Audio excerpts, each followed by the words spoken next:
இன்னைக்கு நாம ரொம்ப ஹெல்த்தியான டிஷ் சுவரொட்டி ஃப்ரை எப்படி செய்கிறதுன்னு பார்க்கலாம் வாங்க.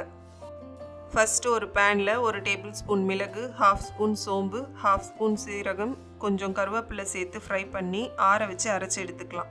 இப்போ ஒரு குக்கரில் சுவரொட்டி மேலே இருக்க ஸ்கின்னை ரிமூவ் பண்ணி சேர்த்துக்கலாம். கூடவே கொஞ்சம் தண்ணி, தேவையான அளவு உப்பு, 1/4 ஸ்பூன் மஞ்சத்தூள், 1/4 ஸ்பூன் குழம்பு மிளகாத்தூள், 1/4 ஸ்பூன் பெப்பர் சேர்த்து 2 விசில் விட்டு எடுத்துக்கலாம்.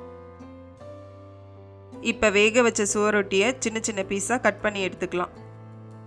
இப்போ ஒரு பேனில் 2 டேபிள் ஸ்பூன் ஆயில், 1/4 கப் சின்ன வெங்காயம், கொஞ்சம் கருவேப்பிலை சேர்த்து வதக்கிக்கலாம்.